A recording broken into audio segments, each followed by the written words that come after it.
ಪ್ರಭು ಕ್ರಿಸ್ತರಲ್ಲಿ ಆತ್ಮೀಯ ಸಹೋದರ ಸಹೋದರಿಯರೇ, ಪೂಜಾ ವಿಧಿ ವರ್ಷದ 5ನೆಯ ಭಾನುವಾರ.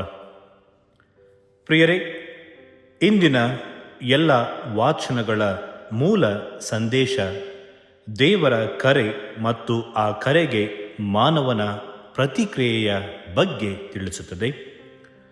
ಕ್ರೈಸ್ತ ಆಧ್ಯಾತ್ಮಿಕತೆಯು ದೇವರ ಕರೆಗೆ ಸಕಾರಾತ್ಮಕವಾಗಿ ಉತ್ತರಿಸುವ ಶಿಷ್ಯತ್ವ ಎಂಬುದನ್ನು ಕೂಡ ನಮಗೆ ತಿಳಿಸುತ್ತೆ. ಪ್ರಿಯರೇ, ಪ್ರತಿಯೊಬ್ಬ ವ್ಯಕ್ತಿಗೂ ತನಗಿಂತ ಶ್ರೇಷ್ಠ ವ್ಯಕ್ತಿಯ ಅಥವಾ ಸಾಧು ಸಂತರ ಮುಂದೆ ನಿಂತಾಗ ಅವರ ಜೀವನ ವೈಖರಿ ನಮ್ಮನ್ನು ಬೆರಗುಗೊಳಿಸುತ್ತೆ. ಅವರ ವ್ಯಕ್ತಿತ್ವವನ್ನು ನಾವು ಗೌರವಿಸಲು ಮತ್ತು ಶ್ಲಾಘಿಸಲು ಮುಂದಾಗುತ್ತೇವೆ. ಕೆಲವೊಮ್ಮೆ ನಮ್ಮ ಜೀವನವನ್ನು ಅವರ ಜೀವನದೊಂದಿಗೆ ಹೋಲಿಕೆ ಮಾಡಿಕೊಂಡಾಗ ನಮ್ಮ ದೌರ್ಬಲ್ಯಗಳು, ನಮ್ಮ ಬಲಹೀನತೆಗಳು ಎದ್ದು ಕಾಣುತ್ತವೆ. ಇಂದಿನ ಆರಾಧನಾ ವಿಧಿಯ 3 ವಾಚನಗಳಿಗೂ ತುಂಬ ಹತ್ತಿರದ ಸಾಮ್ಯತೆ ಇದೆ. ದೇವರ ನಿಜ ಸ್ವರೂಪ ಅರಿತ ಯೆಶಾಯ, ಪೇತ್ರ ಮತ್ತು ಪೌಲ ಅವರಿಗೆ ಅವರ ದೌರ್ಬಲ್ಯಗಳ, ಅವರ ಪಾಪ ಪ್ರಜ್ಞೆ ಅವರ ಮನಸ್ಸಿಗೆ ಬರುತ್ತೆ. ಪ್ರಿಯರೇ, ಇಂದು ಬಲಿಯನ್ನು ಅರ್ಪಿಸಲು ನಾವು ಬಲಿಪೀಠದ ಮುಂದೆ ನಿಂತಿದ್ದೇವೆ. ನಾವು ಬಲಹೀನರು, ಅಶಕ್ತರು, ನಾವು ತಪ್ಪು ಮಾಡಿರುವವರು ಎಂಬ ಸತ್ಯ ನಮಗೆ ಗೋಚರವಾಗಬೇಕು. ನಮ್ಮ ಬಲಹೀನತೆಗಳನ್ನು, ನಮ್ಮ ತಪ್ಪುಗಳನ್ನು ಒಪ್ಪಿಕೊಂಡು ಶುದ್ಧ ಮನಸ್ಸಿನಿಂದ ಈ ಬಲಿಪೂಜೆಯನ್ನು ಅರ್ಪಿಸಲು ನಾವು ಸಿದ್ಧರಾಗೋಣ. ಇಂದಿನ 1ನೆಯ ವಾಚನವನ್ನು ಯೆಶಾಯ ಪ್ರವಾದಿಯ ಗ್ರಂಥ ಅಧ್ಯಾಯ 6 ವಾಕ್ಯ 1ರಿಂದ 8 ತನಕ ಆಲಿಸುತ್ತೇವೆ. ಈ ವಾಚನದಲ್ಲಿ ಯೆಶಾಯ ಪ್ರವಾದಿಯನ್ನ ದೇವರು ಕರೆಯುತ್ತಾರೆ. ಪ್ರವಾದಿಯ ದೈವ ಕರೆಯ ಬಗ್ಗೆ ಈ ವಾಚನ ನಮಗೆ ತಿಳಿಸುತ್ತೆ. ಯೆಶಾಯ ಪ್ರವಾದಿ ತನ್ನ ಪಾಪ ಪ್ರಜ್ಞೆಯಿಂದ ದೈವ ಕರೆಯನ್ನು ಸ್ವೀಕರಿಸಲು ಹಿಂಜರಿಯುವಾಗ ದೇವರು ಆತನನ್ನು ಶುದ್ಧೀಕರಿಸಿ ದೃಢಪಡಿಸುವುದನ್ನು ನಾವು ಆಲಿಸುತ್ತೇವೆ. ಇಂದಿನ 2ನೆಯ ವಾಚನವನ್ನು ಸಂತ ಪೌಲರು ಕೊರಿಂಥರಿಗೆ ಬರೆದ 1ನೆಯ ಪತ್ರ ಅಧ್ಯಾಯ 15ರಿಂದ ನಾವು ಆಲಿಸುತ್ತೇವೆ.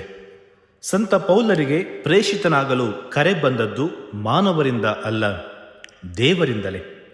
ಆದುದರಿಂದ ಕ್ರಿಸ್ತ ಯೇಸುವಿನ ಪ್ರೇಷಿತ ಎನಿಸಿಕೊಳ್ಳುವ ಹಕ್ಕು ತನಗಿದೆ ಎಂದು ಸಂತ ಪೌಲರು ಈ ವಾಚನದಲ್ಲಿ ಸಮರ್ಥಿಸಿಕೊಳ್ಳುವುದನ್ನು ನಾವು ಆಲಿಸುತ್ತೇವೆ. ಇಂದಿನ ಶುಭ ಸಂದೇಶವನ್ನು ಲೂಕನ ಶುಭ ಸಂದೇಶ ಅಧ್ಯಾಯ 5 ವಾಕ್ಯಗಳು 1ರಿಂದ 11 ತನಕ ನಾವು ಆಲಿಸುತ್ತೇವೆ. ಪ್ರಿಯರೇ, ಗಲಿಲಿಯ ಸರೋವರವು ಯೇಸುವಿನ ದೈವಿ ಶಕ್ತಿಯನ್ನು ಪ್ರಕಟಪಡಿಸಿದ ಸ್ಥಳಗಳಲ್ಲೆಲ್ಲ ಅತಿ ಪ್ರಮುಖವಾದುದು. ಗಲಿಲಿಯ ಸರೋವರದಲ್ಲಿ ಯೇಸು ಸ್ವಾಮಿ ಅನೇಕ ಬಾರಿ ತಮ್ಮ ದೈವತ್ವವನ್ನು ಪ್ರಕಟಿಸುತ್ತಾರೆ. ಗಲಿಲಿಯ ಸರೋವರವನ್ನು ಹಲವು ಹೆಸರುಗಳಿಂದ ಕರೆಯುತ್ತಿದ್ದರು. ಕೆಲವರು ಕಿನ್ನರೆತ್ ಸಮುದ್ರವೆಂದು ನಾವು ಸಂಖ್ಯಾಕಾಂಡ 34ರಲ್ಲಿ ನೋಡುತ್ತೇವೆ. ಕೆಲವರು ಗೆನಜರೆತ್ ಸರೋವರವೆಂದು ಮತ್ತು ಕೆಲವರು ತಿಬೇರಿಯ ಸರೋವರ ಎಂದು ಕರೆಯುತ್ತಾ ಇದ್ದರು. ಪ್ರಿಯರೇ, ಇಂದಿನ ಶುಭ ಸಂದೇಶದಲ್ಲಿ ಯೇಸು ಸ್ವಾಮಿ ಪೇತ್ರನ ದೋಣಿಯನ್ನು ಏರಿ ಜನರಿಗೆ ಬೋಧಿಸುವುದನ್ನು ನಾವು ನೋಡುತ್ತೇವೆ. ಬೋಧನೆ ಮುಗಿದ ನಂತರ ಪೇತ್ರನಿಗೆ ಆಳವಾದ ನೀರಿನಲ್ಲಿ ಬಲೆಯನ್ನು ಹಾಕಲು ಪ್ರಭು ನುಡಿಯುತ್ತಾರೆ. ಮೀನುಗಾರಿಕೆಯಲ್ಲಿ ಪೇತ್ರ ಪ್ರಾವೀಣ್ಯತೆಯನ್ನು ಪಡೆದಿದ್ದ, ಆದರೆ ಕ್ರಿಸ್ತ ಒಬ್ಬ ಬಡಗಿ. ಆದರೂ ಆತ ಪ್ರಭುವಿನ ಮಾತಿಗೆ ಬೆಲೆ ನೀಡುತ್ತಾನೆ. ರಾಶಿ ಮೀನುಗಳನ್ನು ಪಡೆಯುತ್ತಾನೆ. ನಾವು ಕೂಡ ಯಾವಾಗ ದೇವರ ಮಾತಿಗೆ ವಿಧೇಯರಾಗುತ್ತೇವೋ ಅದಕ್ಕೆ ತಕ್ಕ ಪ್ರತಿಫಲವನ್ನು ನಾವು ಪಡೆಯುತ್ತೇವೆ. ಇಂದಿನ ವಾಚನಗಳಲ್ಲಿ ಯೆಶಾಯ ಮತ್ತು ಪೇತ್ರನ ಕರೆಯೋಲೆಯ ಬಗ್ಗೆ ಆಲಿಸುತ್ತೇವೆ. ಯಹೂದ್ಯ ಪದ್ಧತಿಯಲ್ಲಿ ಧರ್ಮಶಾಸ್ತ್ರ ಪಂಡಿತರು ತಮ್ಮ ಶಿಷ್ಯರಾಗಲು ಯಾರನ್ನೂ ಕರೆಯುತ್ತಿರಲಿಲ್ಲ. ಬದಲಿಗೆ ಒಳ್ಳೆಯ ಧರ್ಮ ಪಂಡಿತರನ್ನು ಹುಡುಕಿಕೊಂಡು ಶಿಷ್ಯರೇ ಹೋಗುತ್ತಾ ಇದ್ದರು. ಇದಕ್ಕೆ ತದ್ವಿರುದ್ಧವೆಂಬಂತೆ ಪಂಡಿತರಲ್ಲೇ ಶ್ರೇಷ್ಠ ಪಂಡಿತರಾದ ಪ್ರಭು ಕ್ರಿಸ್ತ ವಿದ್ಯೆ ಜ್ಞಾನವಿಲ್ಲದ ಬೆಸ್ತನಾದ ಪೇತ್ರನನ್ನು ಶಿಷ್ಯರಾಗಲು ಕರೆಯುತ್ತಾರೆ. ಬೈಬಲ್ನಲ್ಲಿ ಕಾಣಸಿಗುವ ಪ್ರಮುಖ ವ್ಯಕ್ತಿಗಳ ಕರೆಯೋಲೆಯಲ್ಲಿ ನಾವು 4 ಅಂಶಗಳನ್ನು ಗಮನಿಸಬಹುದು. ಯಾವುದೇ ನಾವು ಕಾಲ್ ನರೇಟಿವ್ ದೈವ ಕರೆಯನ್ನು ನೋಡಿದರೆ ಆದರೆ ಬೈಬಲ್ನಲ್ಲಿ 4 ಅಂಶಗಳು. ಮೊದಲನೆಯದು ಆಹ್ವಾನ, ಇನ್ವಿಟೇಷನ್. ಎರಡನೆಯದು ತಿರಸ್ಕಾರ, ರಿಜೆಕ್ಷನ್. ಮೂರನೇದು ಭರವಸೆ, ಅಶ್ಯೂರೆನ್ಸ್. ನಾಲ್ಕನೇದು ಒಪ್ಪಿಗೆ, ಅಕ್ಸೆಪ್ಟೆನ್ಸ್. ದೇವರ ಕರೆ ಬಂದಾಗ ಈ ವ್ಯಕ್ತಿಗಳೆಲ್ಲ ತಮ್ಮ ಅಶಕ್ತಿ, ದುರ್ಬಲತೆಗಳ ಕಾರಣ ಅದನ್ನು ಪ್ರಾರಂಭದಲ್ಲಿ ತಿರಸ್ಕರಿಸುತ್ತಾರೆ. ಉದಾಹರಣೆಗೆ ಯೆಶಾಯ, ನಾನೊಬ್ಬ ಅಶುದ್ಧ ಎಂದರೆ, ಯೆರೆಮೀಯ, ನಾನಿನ್ನು ತರುಣ, ಮೋಶೆ, ನಾನು ತೊದಲು ನುಡಿಯುವವ, ಆಮೋಸ, ನಾನೊಬ್ಬ ಹತ್ತಿ ಹಣ್ಣು ಕೀಳುವವ ಎಂದು ನುಡಿಯುತ್ತಾರೆ. ಹೀಗೆ ದೇವರ ಕಾರ್ಯದಲ್ಲಿ ತೊಡಗುವುದು ಅವರು ಪ್ರಾರಂಭದಲ್ಲಿ ತಿರಸ್ಕರಿಸಿದರೆ, ತದನಂತರ ದೇವರಿಂದ ಭರವಸೆಯ ಆಹ್ವಾನ ಬಂದಾಗ ಅವರು ಧೈರ್ಯದಿಂದ ತಮ್ಮ ಕರೆಯನ್ನು ಸ್ವೀಕರಿಸುತ್ತಾರೆ. ಹಾಗಾಗಿ ಯೆಶಾಯನ ತುಟಿಗಳನ್ನು ಶುದ್ಧೀಕರಿಸಿ ಇಸ್ರಾಯೇಲರಿಗೆ ಪ್ರವಾದನೆ ಮಾಡಲು ಕಳುಹಿಸುತ್ತಾರೆ. ಪೌಲ ಪುನರುತ್ಥಾನರಾದ ಕ್ರಿಸ್ತನನ್ನು ಸಂಧಿಸುವ ತನಕ ಕ್ರೈಸ್ತರನ್ನು ಹಿಂಸಿಸುತ್ತಿದ್ದ. ಆತನ ಪಾಪ ಪ್ರಜ್ಞೆಯನ್ನು, ಕೀಳರಿಮೆಯನ್ನು ದಮಸ್ಕಸ್ಸಿನ ಹಾದಿಯಲ್ಲಿ ದರ್ಶನವಿತ್ತು. ಕ್ರಿಸ್ತ ಅದನ್ನು ದೂರಗೊಳಿಸಿ ಪ್ರೇಷಿತನನ್ನಾಗಿ ಮಾಡಿಕೊಳ್ಳುತ್ತಾರೆ. ಪೇತ್ರ ನುರಿತ ಬೆಸ್ತನಾಗಿದ್ದಾಗ, ಯಾವಾಗ ಎಲ್ಲಿ ಬಲೆ ಬೀಸಿದರೆ ಮೀನು ಸಿಗುತ್ತದೆ ಎಂದು ಅರಿತಿದ್ದ. ಆದರೂ ಕ್ರಿಸ್ತನ ವಾರ್ತೆಯ ಪ್ರಕಾರ ಬಲೆ ಬೀಸಿ ಮೀನಿನ ರಾಶಿ ಕಂಡು ಆತನ ದೈವತ್ವ, ಪವಾಡ ಶಕ್ತಿಯನ್ನು ಅರಿತುಕೊಂಡ. ಕ್ರಿಸ್ತನ ಮುಂದೆ ತನ್ನ ಬಲಹೀನತೆಯನ್ನು, ಪಾಪವನ್ನು ಒಪ್ಪಿಕೊಂಡ. ದೇವರು ಈ ವ್ಯಕ್ತಿಗಳ ಬಲಹೀನತೆಯನ್ನು ಅರಿತಿದ್ದರೂ ಅವರನ್ನು ಕರೆದು ತಮ್ಮ ದಿವ್ಯ ಕರಗಳಿಂದ ಸ್ಪರ್ಶಿಸಿ ಯೋಗ್ಯರನ್ನಾಗಿ ಮಾಡುವುದನ್ನು ನಾವು ಇಂದಿನ ವಾಚನಗಳಲ್ಲಿ ಆಲಿಸುತ್ತೇವೆ. ಪ್ರಿಯರೇ, ನಾವು ಕೂಡ ದೇವರೊಂದಿಗೆ ಮುಖಾಮುಖಿಯಾದಾಗ ಅಥವಾ ದೇವರ ಪ್ರಸನ್ನತೆಗೆ ಹೋದಾಗ ನಮ್ಮ ಪಾಪಗಳು ನಮ್ಮ ಕಣ್ಣ ಮುಂದೆ ಬರಬೇಕು.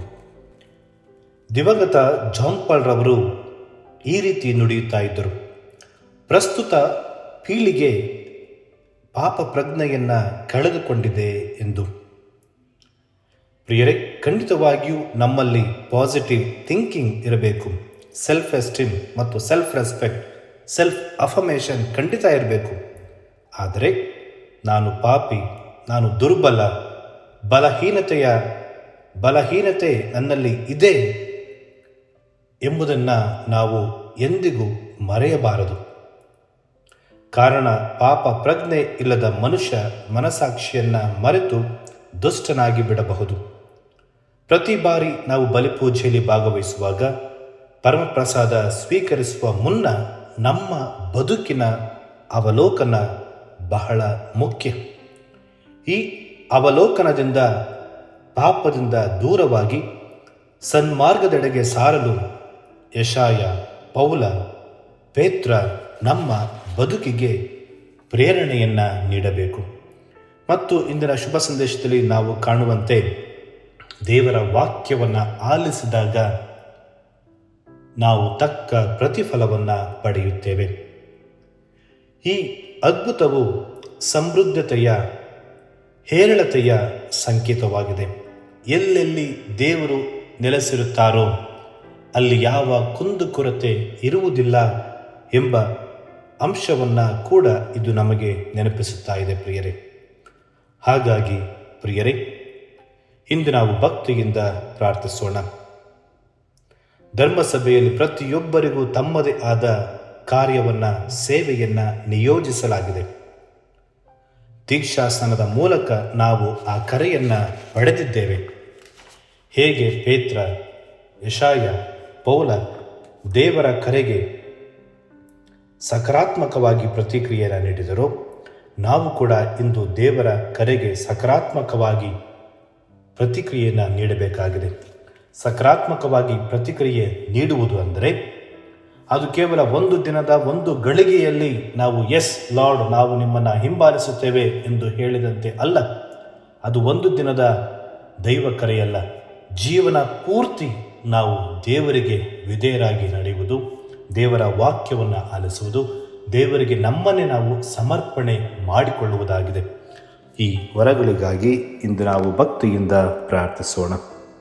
ಪ್ರಿಯರೇ, ಈ ಚಾನೆಲ್ ಅನ್ನು ಸಬ್ಸ್ಕ್ರೈಬ್ ಮಾಡಿ ಪ್ರತಿದಿನ ದೇವರ ವಾಕ್ಯವನ್ನು ಆಲಿಸುತ್ತಾ ಅದನ್ನು ಇತರರೊಂದಿಗೆ ಹಂಚಿಕೊಳ್ಳಲು ನಮಗೆ ನೆರವಾಗಿರಿ. ಧನ್ಯವಾದಗಳು.